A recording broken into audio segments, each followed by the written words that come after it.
ओम नमः शिवाय। जय भोलेनाथ। प्रिय भक्तजनों, आज है भादो मास के कृष्ण पक्ष की त्रयोदशी तिथि है और आज बुध प्रदोष का व्रत है।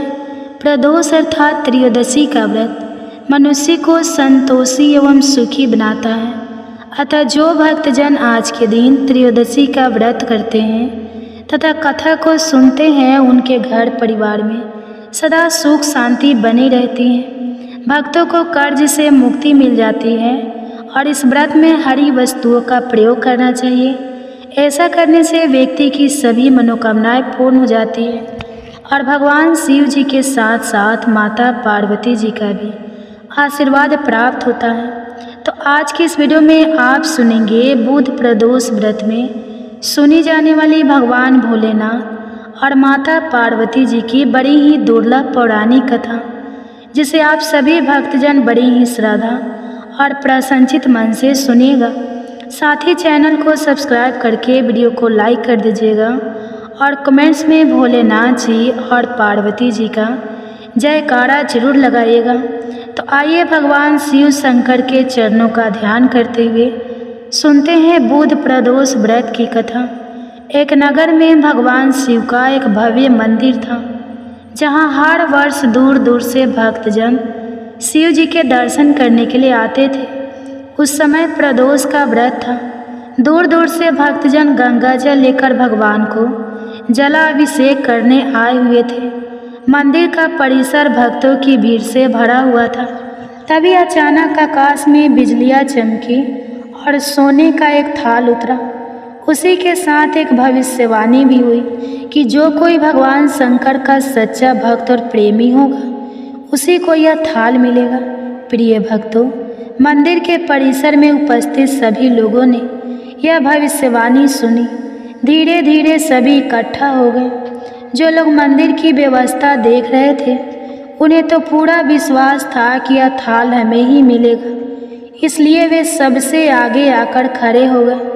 सबसे पहले एक पंडित जी आए और बोले, देखिए भाइयों, मैं प्रतिदिन महादेव जी का अभिषेक करता हूँ, इसलिए मैं ही भोलेनाथ का सबसे निकटवर्ती प्रेमी और भक्त हूँ, इसलिए थाल मुझे मिलना चाहिए। इतना कहकर पंडित जी ने थाल उठाया।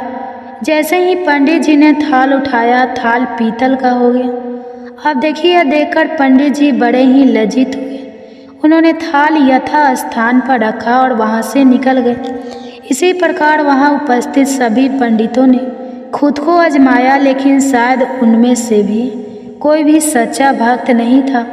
उन्हें भी थाल यथा स्थान पर रखकर चले जाना पड़ा। इसके बाद उस नगर के राजा का आगमन हुआ।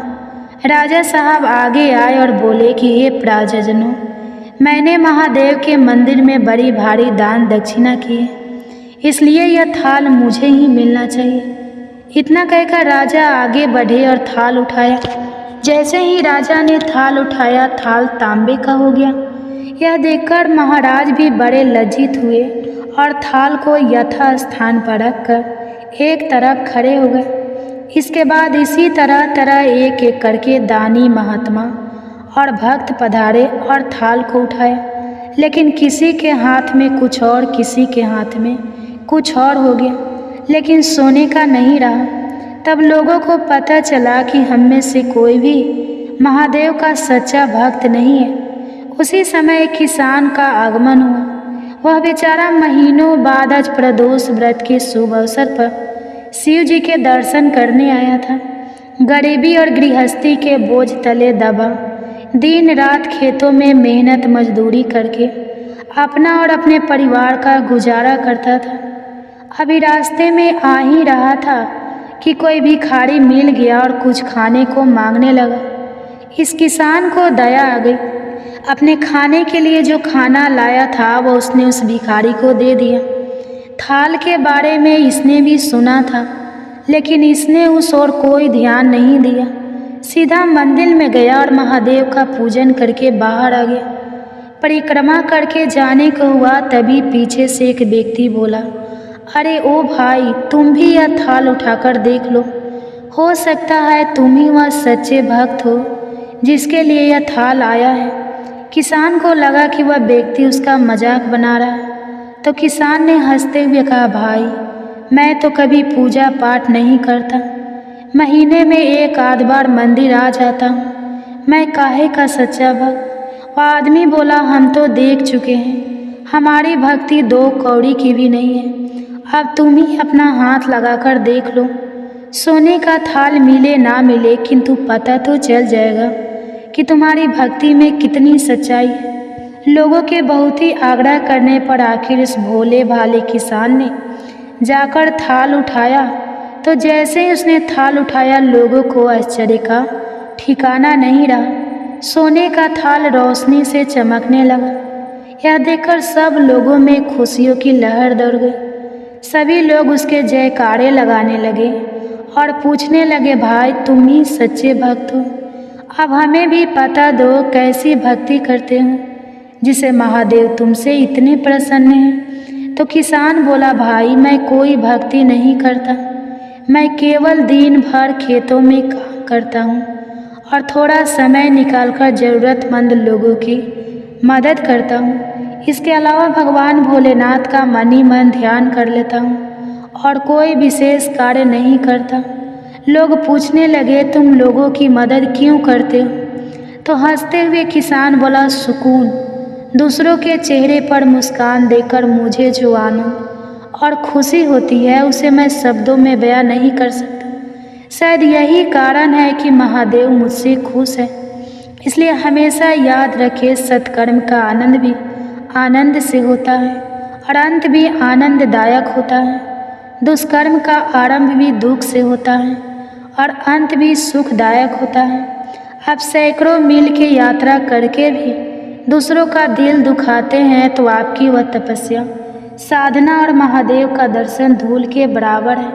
तो एक बार प्रेम से बोलिए, हे भोलेनाथ, जैसे आपने उस किसान पर कृपा दृष्टि बरसाई, वैसे ही अपने सभी भक्तजनों का कल्याण करना, सबकी गरीबी दरिद्रता दूर करना, उन्हें मोक्ष देना। हर हर महादेव। आइए सुनते हैं असीम आनंद और सुख संपदा देने वाली बुध प्रदोष व्रत की दूसरी पौराणिक कथा। पुरानी कथा के अनुसार बहुत पुरानी बात है, एक पुरुष का नया नया विवाह हुआ था। वह गौने के बाद अपनी पत्नी को लेने अपने ससुराल पहुंचा और उसने सास से कहा कि वह बुधवार के दिन ही अपनी पत्नी को लेकर जाएगा। उस पुरुष के सास ससुर साले सालियों ने उसे समझाया कि बुधवार को पत्नी को विदा कराकर ले जाना शुभ नहीं होता, लेकिन वह पुरुष नहीं माना। विवश होकर सास ससुर ने अपनी जमाई और अपनी पुत्री को भारी मन से विदा किया। तब पति और पत्नी बैलगाड़ी में चले गए। एक नगर के बाहर निकलते ही पत्नी को बहुत प्यास लगी। तब पति लोटा लेकर अपनी पत्नी के लिए पानी लेने गया। जब वह पानी लेकर लौटा तब उसने देखा कि उसकी पत्नी किसी दूसरे व्यक्ति के द्वारा लाए गए लोटे से पानी पीकर हंस हंसकर बातें कर रही थी। वह पराया पुरुष उसी व्यक्ति की शक्ल का सूरत वाला था। ऐसा देखकर वह व्यक्ति पराया व्यक्ति की आग बबूला होकर लड़ाई करने लगा।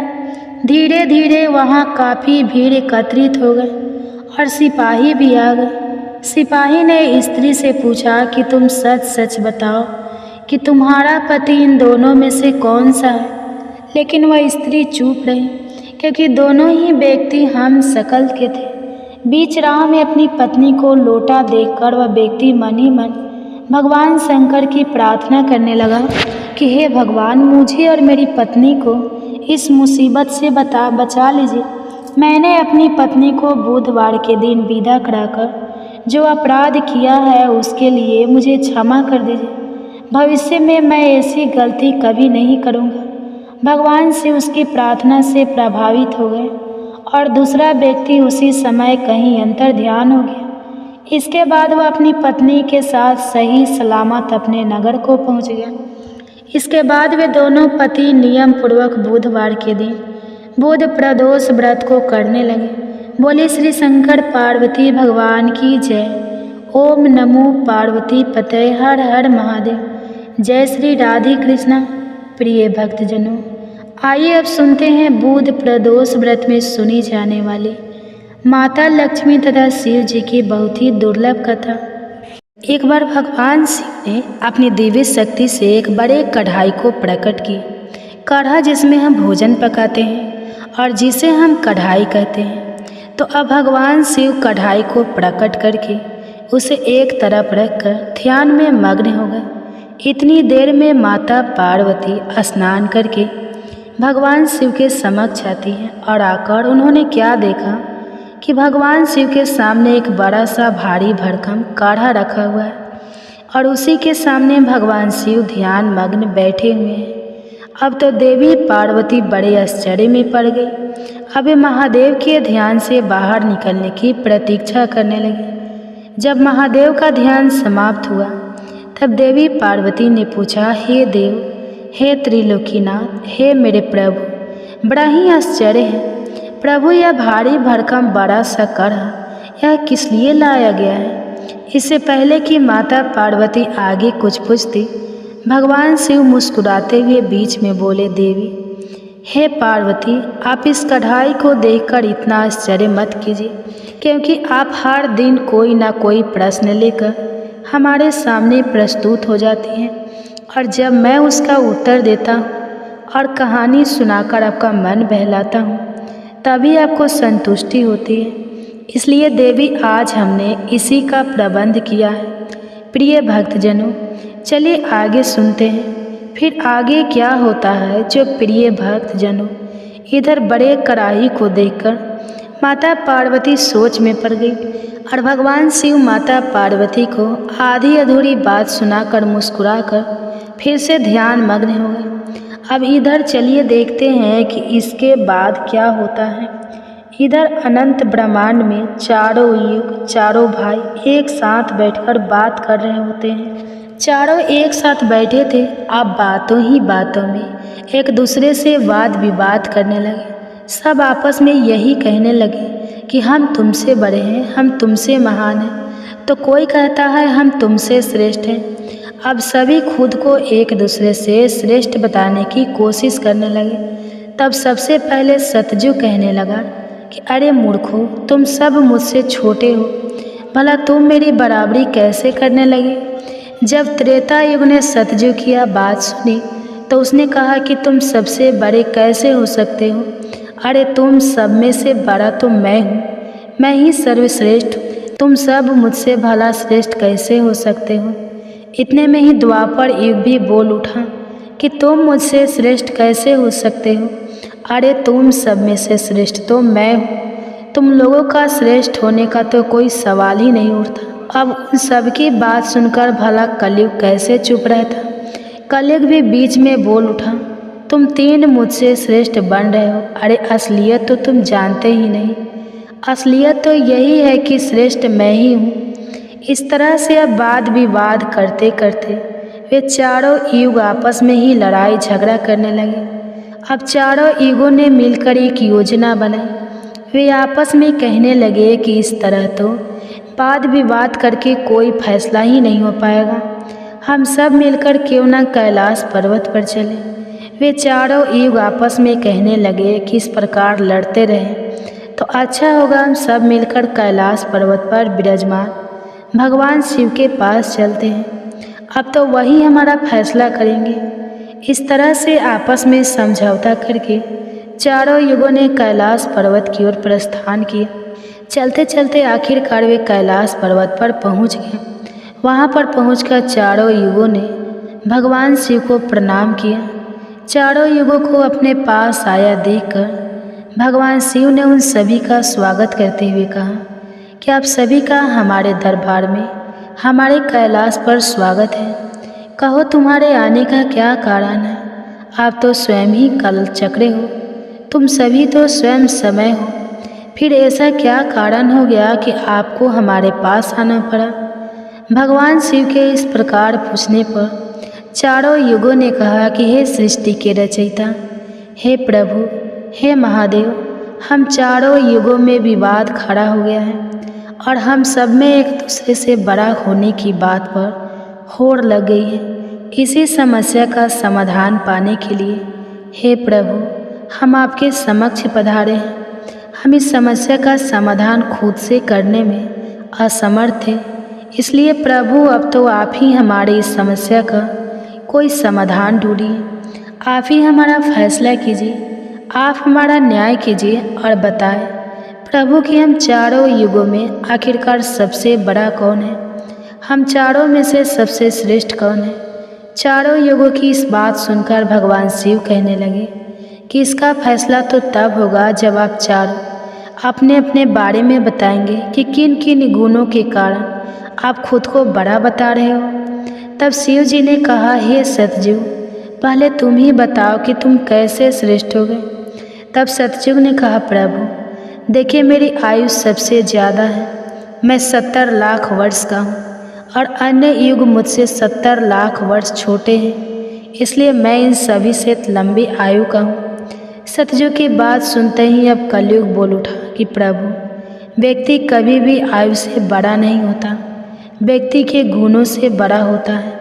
आप देखिए, भगवान शिव ने कलयुग की इस दलील को मान लिया और सतयुग से कहा, हे सतयुग, तुम इस तरह आयु में बड़े होने से तो बड़े नहीं हो सकते। भगवान शिव की यह बात सुनकर सतयुग ने कहा, प्रभु मेरे युग में जो भी व्यक्ति हुए हैं वह तो बड़े ही बलवान हुए हैं, बहुत ही पराक्रमी थे, वह पृथ्वी तक को उठा ले जाए, ऐसे पराक्रमी और बलराम बलवान थे। और जब मेरा राज्य था तब उसमें भगवान श्री हरि विष्णु ने भी कई अवतार धारण किए थे। वराह अवतार भी मेरे ही काल में हुआ था, नरसिंह अवतार भी मेरे ही युग में हुआ था, यहाँ तक कि प्रभु मत्स्य अवतार भी तो मेरे ही युग में हुआ था। सतयुग को अपने बारे में इस तरह बढ़ाई करते देखकर त्रेता युग बोल उठा, नहीं नहीं, प्रभु श्री हरि विष्णु के अवतार लेने से सतयुग बड़ा भरा कैसे हो सकता है। प्रभु मर्यादा पुरुषोत्तम भगवान श्री रामचंद्र जी का अवतार तो मेरे ही युग में हुआ था। उन्होंने संसार को मर्यादा और धर्म पालन सिखाया। रावण जैसे महापंडित और कुंभकर्ण जैसे महान बलवान भी तो मेरे ही शासन काल में हुए थे। प्रभु इस तरह सतयुग मुझसे बड़ा नहीं हो सकता, फिर इन सब में से तो बड़ा मैं ही हुआ। बस फिर क्या था। जब यह बातें द्वापर ने सुनी तो द्वापर युग महादेव से बोल उठा, हे महादेव, हे प्रभु, यह दोनों बड़े बन रहे हैं, किंतु यह दोनों बड़े कैसे हो सकते हैं। आप देखिए ना प्रभु, आप तो जानते ही हैं जब मेरा शासन काल आया तो मेरे ही तो शासन काल में भगवान श्री कृष्ण ने अवतार लिया था और जो 16 कलाओं से संपन्न थे, परिपूर्ण थे, पर ब्रह्मा थे, उन्होंने ऐसा विराट रूप दिखाया जो कभी स्वयं भगवान विष्णु ने भी नहीं दिखाया था। इसलिए हे प्रभु, हे भोलेनाथ, यह दोनों योद्धाओं की बात करते हैं तो मेरे शासन काल में भी बड़े बड़े योद्धा द्रोणाचार्य, कर्ण, भीष्म, पितामह, युधिष्ठिर, अर्जुन, भीम, नकुल, सहदेव, कंस आदि ये भी तो मेरे ही शासन काल में हुए थे। प्रभु यहाँ तक कि बलराम जी भी मेरे ही शासन काल में तो हुए थे। अब बताइए प्रभु, मेरे शासन काल में कौन सा योद्धा भला इन योद्धाओं से कम था। इन सबसे तो श्रेष्ठ मैं ही हूँ। तब तक कलयुग भी बोल उठा कि प्रभु, मैं इनकी बातें सही मानता हूँ, लेकिन इन तीनों के शासन काल में जो भी योद्धा हुए थे, जो भी अवतार हुए थे, उनमें कई काम चोरियाँ पाई गई थी और जिनके शासन काल में काम चोरी वाले मनुष्य होते हैं वे भला श्रेष्ठ कैसे हो सकते हैं। कलयुग कहने लगा, नहीं भगवान, मेरा शासन काल सबसे अच्छा है, क्योंकि मेरा शासन काल तो अच्छी अच्छी और नई नई तकनीकों से परिपूर्ण है। मेरा युग मशीनों का युग है, इसलिए मेरा शासन काल सबसे श्रेष्ठ है। अब भगवान शिव उन चारों युगों की बात को, उनके वाद विवाद को सुनकर मन ही मन विचार करने लगे कि किस प्रकार से इन सब की बातों का फैसला किया जाए और किस युग को श्रेष्ठ साबित किया जाए। वहीं पास में ही जगत जननी माता पार्वती भी भगवान शिव के साथ विराजमान थे, जो कि इन सभी युगों के वार्तालाप को बड़े ही ध्यानपूर्वक सुन रही थी। तभी माता पार्वती महादेव से कहने लगी, हे प्रभु, आप मन ही मन किस बात का विचार कर रहे हैं। अगर आपने इनका फैसला नहीं किया तो यह चारों भाई तो फिर आपस में ही कट मर जाएंगे, आपस में इस तरह की झगड़ा करते रहेंगे। प्रभु, इसलिए आपको इनका फैसला तो तुरंत ही करना होगा। अगर इन्होंने ऐसा किया तो सृष्टि का तो काल चक्र ही रुक जाएगा, समय का प्रभाव ही रुक जाएगा। इसलिए हे भोलेनाथ, अब आप ही कुछ कीजिए। माता पार्वती के इस आग्रह को सुनकर महादेव कहने लगे, हे देवी, ठीक है, मैं समस्त युगों की बात मानता हूँ और मैं ही इन चारों युगों की बात का फैसला करूँगा। इसके बाद भगवान शिव ने चारों युगों से कहा, चलो ठीक है, अब मैं तुम चारों की परीक्षा लूँगा। जो इस परीक्षा में सफल हुआ वही श्रेष्ठ साबित हुआ। सतयुग बोल उठा, हे भगवान, आप जो चाहे हमारी परीक्षा ले सकते हैं, लेकिन सत्य तो यही है प्रभु कि सबसे बड़ा तो मैं ही रहूँगा। भगवान शिव की बात मानकर आखिरकार चारों युग परीक्षा देने के लिए तैयार हो गए। तब भगवान शिव ने माता पार्वती की तरफ मुस्कुराते हुए देखा और फिर कहा, हे देवी, आप आश्चर्यचकित थी ना कि मैंने अपने सामने यह कढ़ा किस लिए रखा है। तो अब इस कढ़ाई का समय आ गया है। आपने मुझसे प्रश्न किया था कि यह कढ़ाई मैंने किस लिए रखा है और यह फरसा किस उद्देश्य के लिए है। तब क्या था, भगवान शिव ने देखते ही देखते लोहे के फरसे को कैलाश पर्वत के नीचे एक तलहटी में रख दिया और फिर उस कढ़ाई फरसे के पास में ही चावल का एक ढेर भी लगा दिया। फिर भगवान शिव ने चारों युगों को बुलाया और कहा कि तुम चारों ही देख रहे हो ना, इसी से तुम चारों की अभी परीक्षा हो जाएगी। फिर भगवान शिव ने सतयुग से कहा, हे सतयुग, तुम मेरे 500 गणों को जो यहाँ बैठे हुए हैं भोजन बनाकर खिलाना है और इस परसे में रखे हुए चावल को बनाना है और इन चावलों को तुम्हारे ही युग का कोई व्यक्ति बनाएगा और मेरे यहाँ पर जितने भी गण हैं वह सब भोजन करेंगे। इसके बाद भगवान शिव ने आगे कहा, सतयुग, अब तुम्हारे ही युग का कोई व्यक्ति बनाओ और उसे यहाँ भोजन बनाने के लिए भेज दो। तब तक हम सभी लोग यहाँ खड़े होकर देख रहे हैं। भगवान शिव की बात जब सतयुग ने सुनी तो उसने ही बड़ा बलवान योद्धा बनाया। फिर सतयुग ने उस योद्धा से कहा कि जाओ बेटा, इस कढ़ाई में चावल बनाओ और बनाकर भगवान शिव के इन सभी 500 गणों को भोजन कराओ। अपने स्वामी की बात सुनकर वह सतयुग का व्यक्ति वहाँ आकर के देखता है जो हजारों टन से भी ज़्यादा का कड़ा है।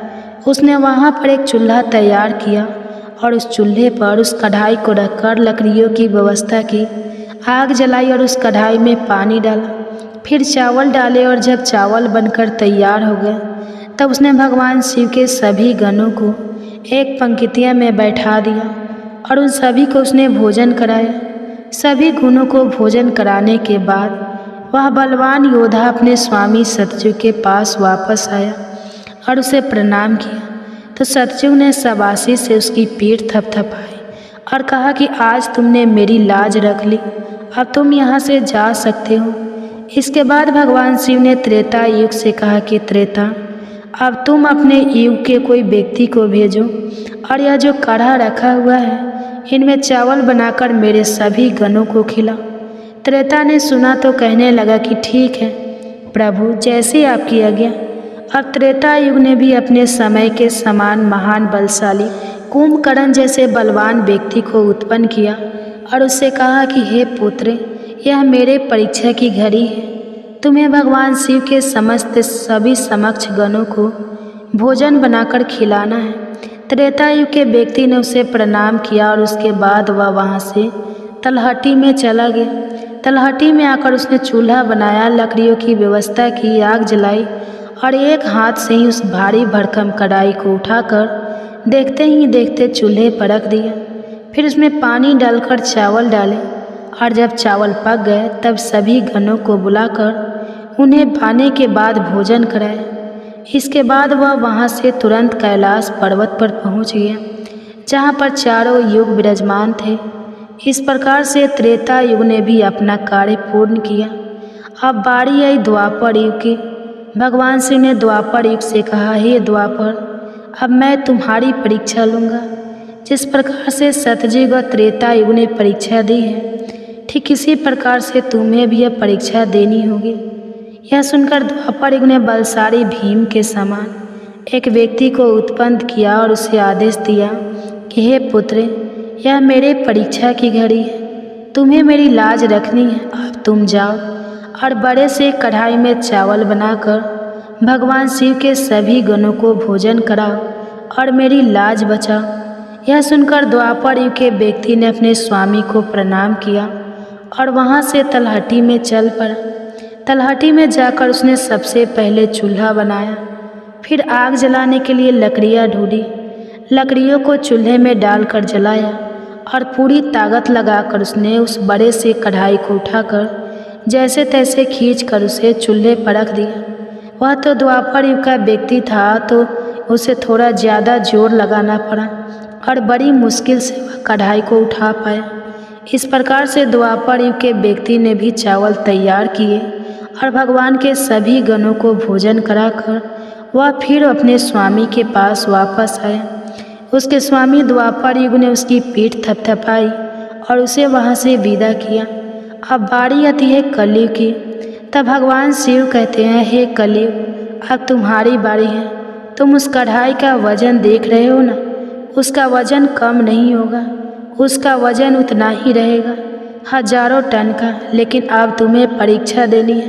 तुम तो मानने को तैयार ही नहीं थे कि तुम सबसे छोटे हो, लेकिन तुमने माना ही नहीं। तुम्हारे युग के आदमी की आयु भी मात्र 100 वर्ष की है।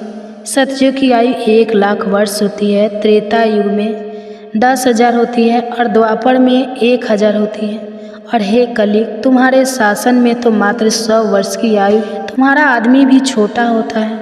जब भगवान शिव की बातें कलयुग ने सुनी तो कलयुग कहने लगा कि ठीक है प्रभु, मैं आपकी बात मानता हूँ, लेकिन आप मुझे पहले ही इस तरह से कहकर हताश मत कीजिए। प्रभु, आप तो एक न्यायकर्ता हैं, आपको सभी को बराबर मौका देना चाहिए। भगवान शिव कहने लगे, हे कलयुग, यह कढ़ाई देख रहे हो, हजारों टन का है। वहाँ चावल रखा है, हजारों किलो टन के हैं। और हे कलयुग, तुम्हारा व्यक्ति क्या यह काम कर पाएगा? कलयुग ने कहा, ठीक है प्रभु, अब आप मेरी करनी भी देखिए। कलयुग की बातें सुनकर तीनों युग उस पर हंसने लगे। भगवान शिव भी कलयुग की बातें सुनकर बड़े ही आश्चर्यचकित थे। अब कलयुग ने भगवान शिव से आज्ञा लेकर बड़े ही बुद्धिमान व्यक्ति को पैदा किया, जो बड़ा ही दिव्य व्यक्ति था। वह बहुत ही बुद्धिमान और सर्वगुण संपन्न था। इस तरह के गुणवान व्यक्ति को कलयुग ने पैदा किया और पैदा करने के बाद वो उस व्यक्ति से कहने लगा कि मेरे बेटे, अब तुम ही अपनी शक्ति दिखानी है।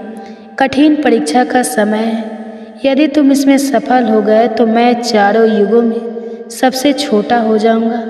कलयुग की बात सुनकर वह व्यक्ति अपने महाराज से कहने लगा, हे महाराज, इस एक कढ़ाई की बात करते हैं, आप इसे हजारों कढ़ाई भी अगर मेरे सामने आ जाए तो वह भी मेरे सामने कुछ नहीं है। जब उस कलयुग के व्यक्ति की यह बातें तीनों युगों ने सुनी तो वे उस पर हंसने लगे। अब वे हंस हंस कर आपस में कहने लगे कि आज एक छोटा सा आदमी जिसकी लंबाई मात्र 3 हाथ है, यह भला क्या कर लेगा, जबकि हम युगों की लंबाई तो बहुत अधिक है। प्रिय भक्तजनों, यह बात तो बिल्कुल सत्य है कि सतयुग के लोगों की लंबाई 21 हाथ और त्रेता युग के व्यक्ति की लंबाई 14 हाथ थी और द्वापर युग के व्यक्ति की लंबाई 7 हाथ थी। और अब कलयुग के व्यक्ति की लंबाई तो मात्र 3 हाथ ही होती है। तीनों युग अब बड़ी जोर जोर से कलयुग पर हंस रहे थे।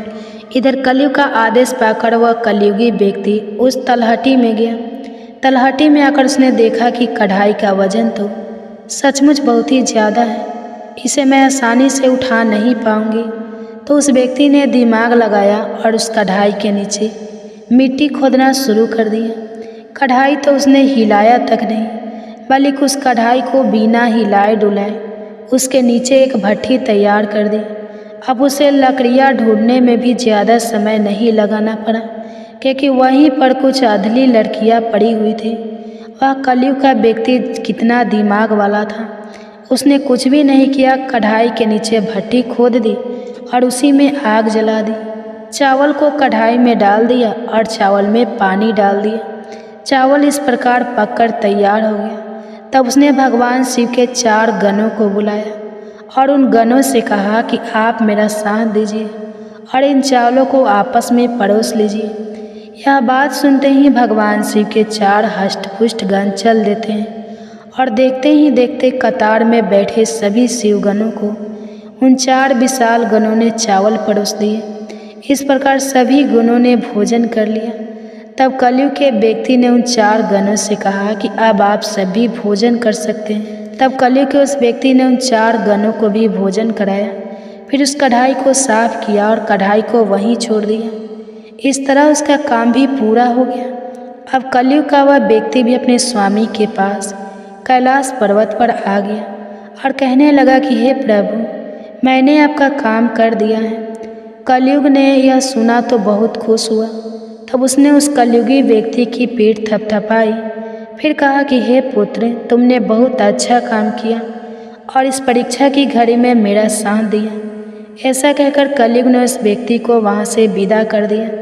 इसके बाद कलयुग ने हाथ जोड़कर भगवान शिव से कहा, हे भगवान, अब आप ही निर्णय कीजिए कि हम सब में से बड़ा कौन है। भगवान शिव कहने लगे कि मैंने तुम चारों युगों की बहुत अच्छे से परीक्षा ली।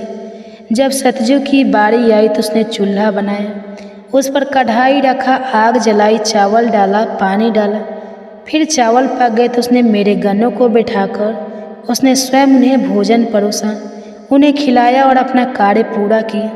जब त्रेता और द्वापर की बारी आई तो उन्होंने भी बिल्कुल ऐसा ही किया। अब बारी थी कलयुग की। शायद तुमने देखा नहीं कि मात्र 3 हाथ का व्यक्ति, जिसकी बुद्धि देख लीजिए, ये कढ़ाई कितनी भारी भरकम और बड़ी थी।